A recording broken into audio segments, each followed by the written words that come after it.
Welcome, everybody. Welcome, everybody out there in Facebook land. We're streaming live on Facebook, and welcome to everybody here in the audience. And all I can say to everybody is hold on to your hats, because you're going to hear some information that's going to really change the way you put your perspective on this industry a few years from now, and certainly 5 years from now. There is some technology coming down the pike, and hopefully, this title of this session, How to Prepare for the Pending 5G Network Disruption, sounds inflammatory, like, whoa, boy, they really wrote something there to try and get us to come here. No, that's really what's going on. And wait till you hear the information of what's going to happen with the 5G network. I will venture to say that this will be the most valuable piece of information that you receive while you're here at the show. So my name is Jason Knott. I'm the editor of CE Pro, and I am excited and honored to be moderating the discussion today. I've got 4 expert individuals who are hopefully going to help prepare you for this pending change that's happening in the market, pending change with technology that's really going to blow your mind. We're going to talk about what's coming down the pike. But we're also not just going to talk about what's coming down the pike, but we're also going to talk about what you can do to prepare for it.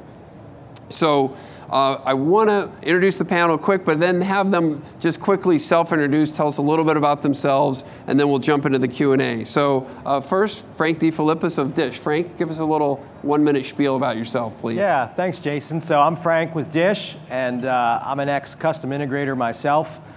Came to DISH Network 4 years ago to create a program specifically for the CI channel, and that includes all our products, both current products and future products. And DISH is heavily invested in a future of wireless networking, so I'm here as an advocate for the channel inside of DISH. Great, thanks, Frank.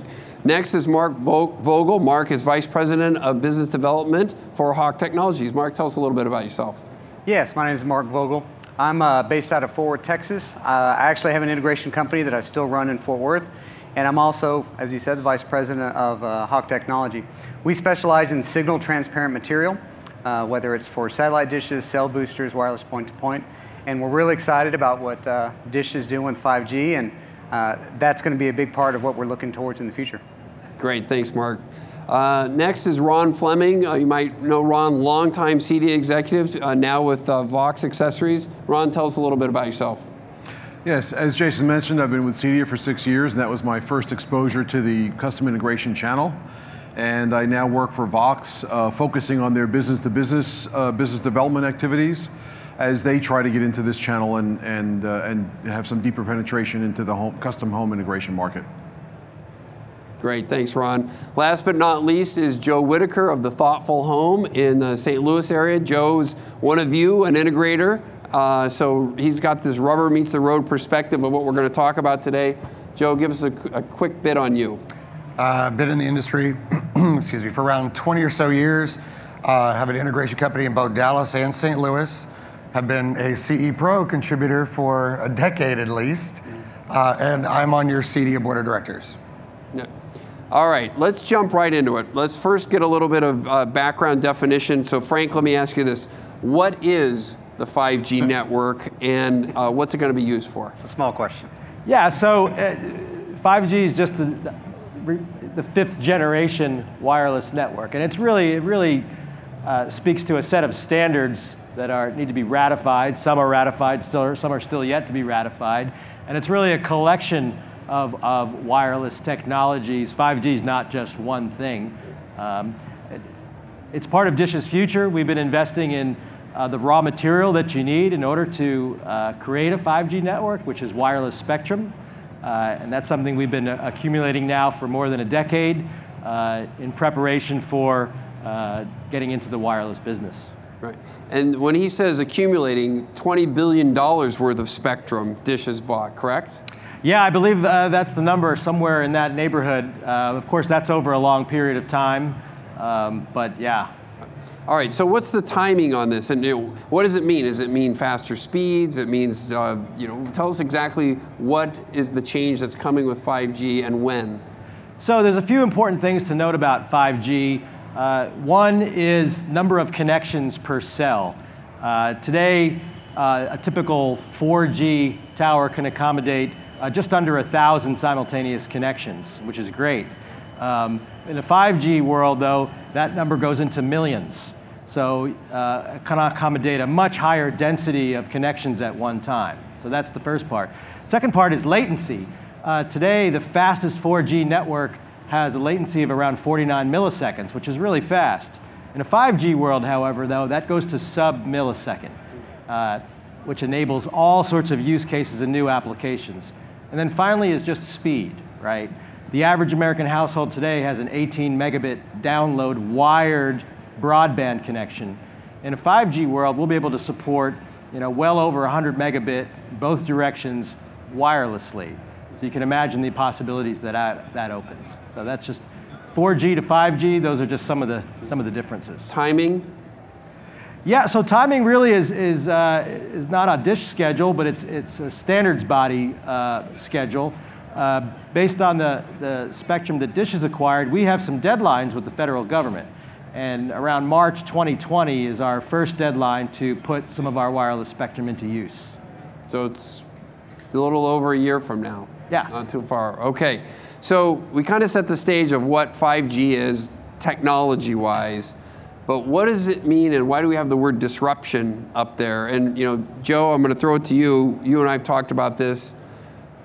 What does this mean for the integrator in terms of what he's bringing out there to the market now with these network-based systems and the potential for the 5G cellular network to disrupt the home network and the internet network? Well, besides just that, which is one of the most important things, is we already know we live in the world of IoT. IoT devices, that is a big thing. And how fast that has grown as far as connected devices today, over 5G networks, standard Wi-Fi networks has just steadily grown. But the minute you go to something Frank said, where you can have a localized antenna structure that can deploy to millions of devices simultaneously with 100 up and 100 down, you change the entire landscape. Because at that point, it's not just about your cell phone being directly connected to that wide area network, it's your watch. It's your shoes, it's your everything else can have data transfers immediately. I mean, for us, because our industry is the one that's capable of deploying this, because we already do over-the-air antennas, we already do things with Dish Network, we're already built to be the deployment method, because once you pass the tower, you have to have manpower to deploy. Yep. And think of the things like in home healthcare that our industry is starting to touch. The aging in place. Could you imagine the devices that are going to be able to track people with diabetes? All of these other things, and it's going to be instantaneous, the amount of lives that are going to change. And it is, the craziest thing to me is at one point, it's going to be a situation where you really do see it overnight. But it's something that we have to be prepared for because we are going to be the mechanism to deploy inside the house. Ron, let me throw this similarly to you. So let's really kind of dig deep here. The system topology now where signals run through a home network and then get distributed out in a home, this disruptive technology has the ability to send the signals directly from the cellular network directly to a receiver. So Right. directly to the TV. So the whole idea of sending signals through a home network and then distributing them is completely potentially disrupted. It will, but it'll be in phases. Because initially the 5G, just by nature of the waves, doesn't penetrate the house very well. It doesn't penetrate foliage. It doesn't penetrate people. So there's going to have to be a way to bring that signal into the home, which again creates an opportunity for custom integrators. It creates an opportunity for RF transparent material like what Hawk has. And then when it's in the home, initially it most likely will be transcribed into Wi-Fi to support the Wi-Fi devices. Ultimately, though, it'll be 5G outside the home and inside the home, which is, I think, where the vision that Joe just described with the home health and everything else, where that's going to explode. But it's going to be a stepped process to get there. All right. Frank, let me go back to you real quick, because I know we talked about right now, one of the big kind of things overriding in the home network is this hacking potential, the ability that systems can be hacked, home automation systems, et cetera. What does the 5G network do from a prevention standpoint for either eliminating or reducing, I don't know what the right word is, that hacking potential? Yeah, so security is always of incredible importance. Encryption standards always seem to be, hackers, encryption. None of that really changes. We're just creating a bigger, less expensive pipe that goes faster with less latency. It doesn't really solve the security problem. The security problem persists, and that's going to be up to software providers and encryption methods and potentially that's also in the hands of the standards bodies to address. That's really still open for debate, largely. All right. Ron mentioned the ability to have technologies to get this signal through. Obviously, cell phone signal boosters. Mark, tell us a little bit about Hawk Technologies product and what that does to enhance this signal getting into the home. Sure. So, Hawk's really based on taking a technology that the government's been using for a while in radomes. I mean, you kind of picture like the nose cone of an airplane, right? Something it's really lightweight, it's strong, it's fire resistant, but it's signal transparent. And then we took a skylight frame, something that works on the roof, that's tested and true. So we're not really increasing or amplifying signal as much as we're letting it pass without impedance, right? So that way, these signals that come in that are, as Ron described, can be interrupted by even leaves, like satellite signal and 5G, and get to come freely into the house. And now, from the inside, from other third-party providers, you can have a device behind it that then boosts it and sends it where it needs to. At Hawk, we love satellite dishes. We think that's a great opportunity, but we're really interested in 5G because we're looking forward towards wireless communities and wireless in our homes, right? Because right now we're pulling copper, we're pulling fiber, all this stuff to the homes. We're looking forward to the day to where everything is just broadcast wirelessly, and behind our panel, that's where all your data is received in your house, and we become that conduit for the information for it to come through. Is there a difference, Frank, between the 5G network's ability to penetrate walls and trees and things of that nature than 4G right now, or is it the same? No, absolutely. And remember, 5G is not one thing, right? You've got narrowband, midband, and highband. And there are dramatic differences in the feature sets of those bands. So some frequencies are highly appropriate for long-range transmission at low speeds. So for example, an application that might power an agriculture scenario, large piece of land where speed is not of importance, but range might be, versus other applications which could have short range, but need very, very fast connectivity, such as driverless cars or control of a drone network. And so it's going to be a combination of things. There is no one-size-fits-all, and part of the wireless spectrum that's been auctioned off in the last decade and a half is all at different frequencies, and they will have different use cases. Joe, let me ask you to pick up on what Mark was talking about earlier in terms of the Hawk Technologies product. How can integrators make money on this pending change, evolution, I'll call it, that's coming? What other devices are we talking about? I mentioned cell phone signal boosters, OTA antennas. What should you sell? There's two very good ways, actually, about generating revenue and also increasing your services. So the second one I'll talk about is Mark and Hawk and the other things that come along with that. But first I'll jump into the network security portion that Frank was just talking about.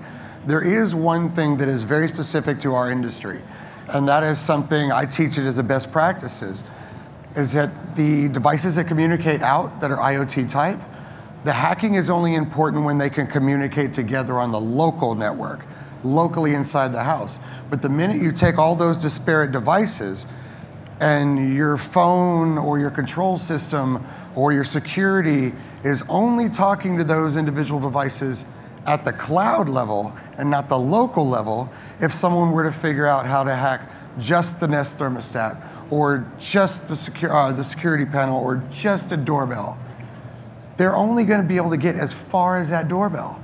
they're not going to be able to get into your computer in your house, or your printer, or your bank statements, or what, open the garage door. They're going to stop, because once 5G takes off, they're all going to be disparate devices connecting in the cloud, no longer on the local network. But that's going to be a best practice for our industry to do. Those are the things that we're going to have to deploy, and they're services that obviously we can make money off of. Now on to the signal transparency.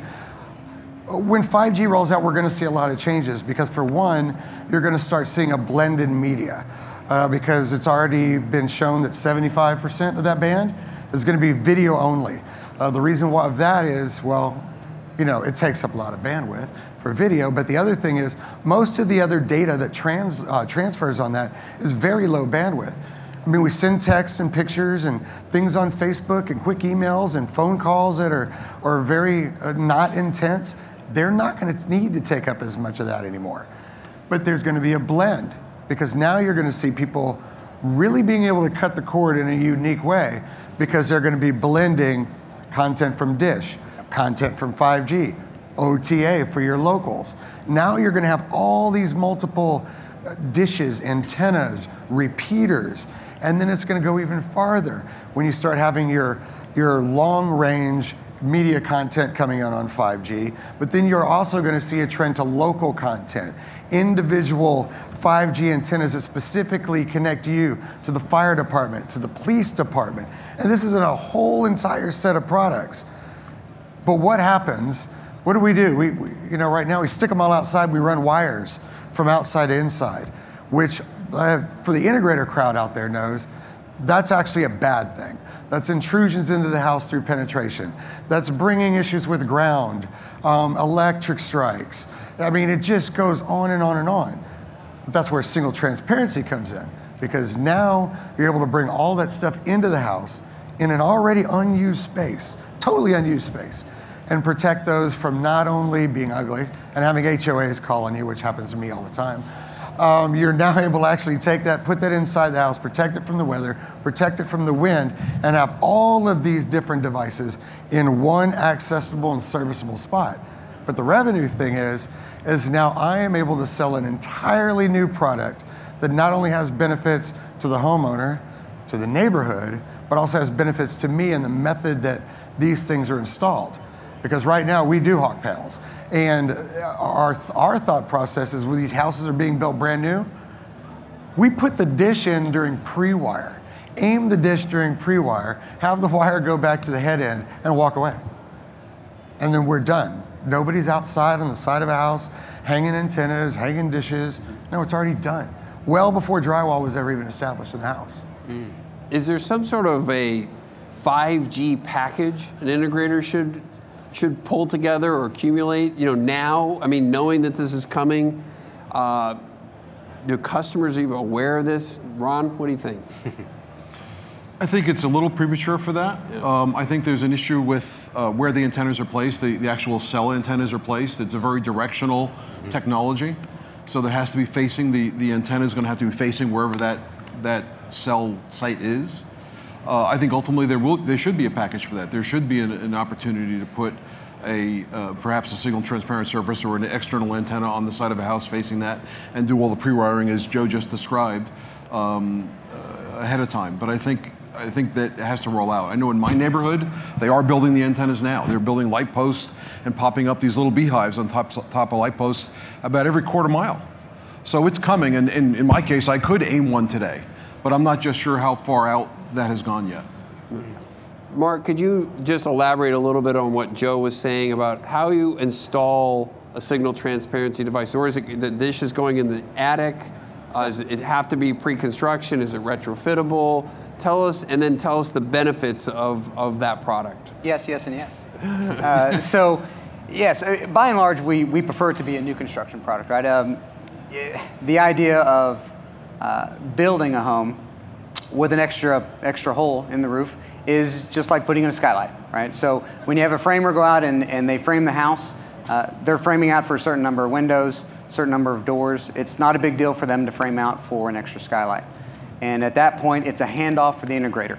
They hand it to the builder puts it in, it's flashed. When it comes time for pre-wire, the local integrator pulls a loop up to that location, Once it's in, they can get the satellite dish, get it aligned, throw up the sheetrock, and really forget about it until trim out, right? So you launched about a year ago here at CEDIA. What have you learned in the past year about the market? Sure. So right now, I think what we've learned is people really like the product, right? They don't have any issues with our signal clarity. They think it's great.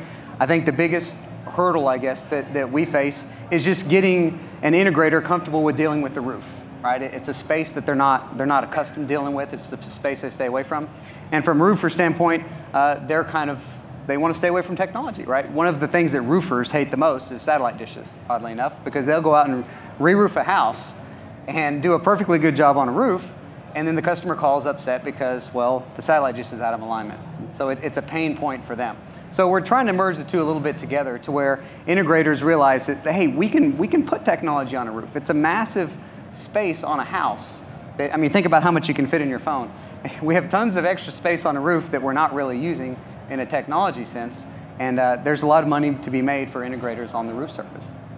Roofers hate solar panels too, by the way. They do. They do. Now, Velux is a company that is the parent company of the folks that make our frame, Wasco, and they have created this wonderful IP skylight that actually monitors CO2 levels in the house, temperature, humidity, and there's an interface for it that you control with an app that will make it open and close depending on temperature in the house, like I said, CO2 levels, humidity, so it can ventilate out a house. So I'm working with them to try to see if we can get some drivers written for that so we can integrate in a control system. So if a CO2 sensor alarm goes off in the house, open up those skylights, right? It's try to get it to where eventually you start to see more integrators working with roof technology. Right. So Joe, I know one of the things you like about it is the safety element of now you don't have your guys on necessarily on steep roofs, but you're putting them in the flat roofed attics. So the safety thing has more than one impact though. So obviously my guys are not climbing on roofs, slippery surfaces, up on 20-foot ladders, with tools in their hands and trying to aim dishes. And I mean, most of us guys, we at least tried it once or twice. You know, it's not a great thing to do because bad things can happen. But the other thing is you have to think about some of the after effect applications. Mark knows where my business partner lives in Dallas. Yep. A couple of years ago, there was a big tornado that ran through Rockwall. And some houses were damaged, some weren't. Tornadoes hop around weird. But sometimes, you know, wind can be pushed enough to actually rip a dish off a house, throw it through somebody else's window, smash a car. I mean, there's all these things that you know, you duck and dive when you watch Wizard of Oz, you see the cow flying around. You know, it's one more of those things that can fall, can break, can cause rust, can cause all these things when it's outside actually in the environment. But when you're doing it inside, you're in a controlled situation. You know, you have a predictable outcome. Because one of the biggest things that we all know in our industry that we have to deal with are all the unpredictable outcomes. Charter internet going down, Verizon Fios going down, clouds and rain coming in. All these things that we cannot predict, but the minute we can take one of those and improve it to a more predictable model and make a little money while we're doing it, it's a total changer. And especially when we can start talking to a market or a segment that we're not used to, like you know, roofers, architects, and builders on a spot we've never touched. That's growth. That's what growth actually is. So it's kind of a win-win all the way around, if done right. Yeah. All right, let me kind of go down everybody in the panel and answer this question. You know, we're talking about this 5G network and the disruption, but not a lot of other people are talking about it. You know, you don't hear, you know, is it something that every integrator should be worried about? Should they be looking at it as a great opportunity? What should be the attitude? And is the reason we're not hearing a lot more about it because there's still a great unknown, or is it because they don't know about it, or they don't want to know about it? Frank?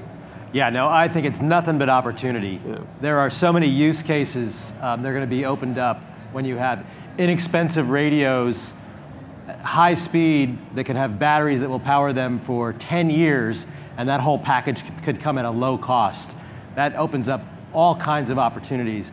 And these are all the relationships that integrators have already, right? In the commercial space, in the enterprise space, in municipalities, and with homeowners. And there will be applications in all of those areas. So that's why this is such an exciting, disruptive technology for this space.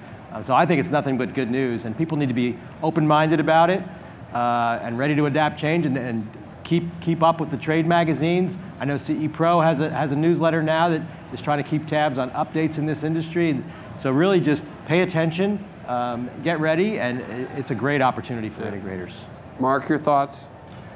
We're really excited about 5G. Yeah. I'm personally excited about it. I can't wait for it to roll out and get to use it. We're a little bit more comfortable talking about it because we're not actually, we're not actually sending the signal. We're not actually capturing the signal. We're the medium at which we plan to get into the home. We're fortunate that our panel is signal agnostic, right? Air is air, and as far as radio waves are concerned, our panel is pretty much like air. It goes right through it. So we're really ready for the future for even the next step after 5G, right? Whatever that entails, we're ready for that as well. So we're excited about capitalizing this next step. Ron, does this, your longtime connection with the vendor community, what do the vendors think about this? Are they worried? Is there some sort of new chipset that they're going to have to bring to bear? Does this mean they're going to sell more devices, fewer devices? I think they all believe the opportunity is limitless, and they will need new chipsets, but they'll need new chipsets anyway. Chipsets could become obsolete and generate use too much power, et cetera, et cetera. So it's an opportunity to not only upgrade the product, but to upgrade the functionality of the product, create more different products, and then get the consumers more excited about all the additional capabilities. I think the opportunity for the integrator today is to become the subject matter expert for your clients, so that they come to you for the knowledge that's available. It's still not, as Frank mentioned earlier, it's not well defined yet, it's well defined. It's not finished in its definition yet. It's not finished in its capabilities. But if we all become subject matter experts for our consumers and they rely on us for that information, as it rolls out, they'll come to us to give us the opportunity to monetize it. Joe, kind of earlier question, are you excited about it? And also kind of add on to that, are you actually communicating to your customers about it? And if you are, what are you saying to them? No, this subject's totally boring to me. No, I'm joking.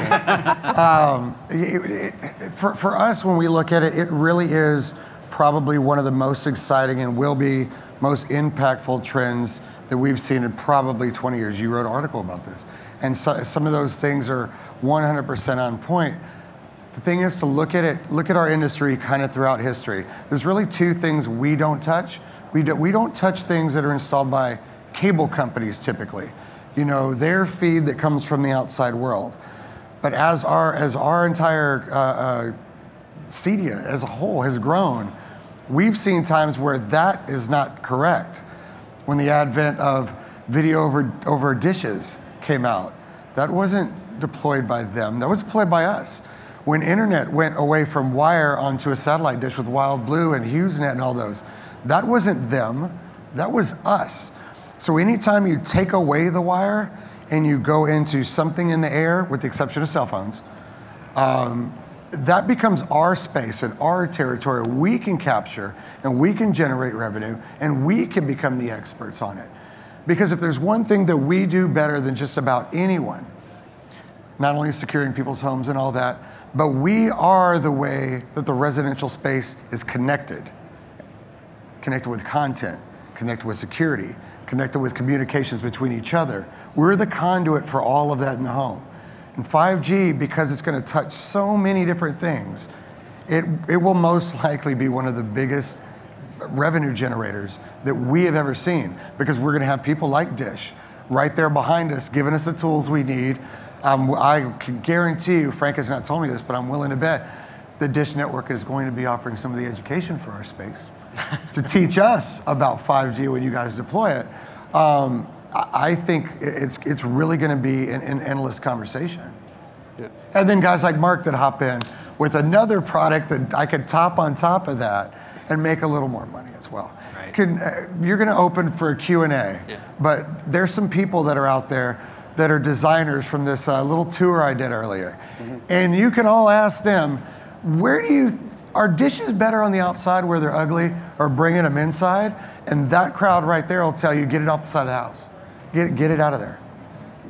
I mean, the beauty is, CE Pro's data shows that only a little over a third of integrators are installing satellite dishes, and about half are installing OTA antennas, which should be much higher percentages out there. And I don't know if it's the aesthetic element, or again, they're not making money on particular boxes that they're putting in, but it really should be, there's already an existing growth opportunity right now. So I just want to thank the panel. If we could get a round of applause for everybody. And again, keep your eyes peeled on the 5G network and what it's going to be disruptively for your business. Thanks very much.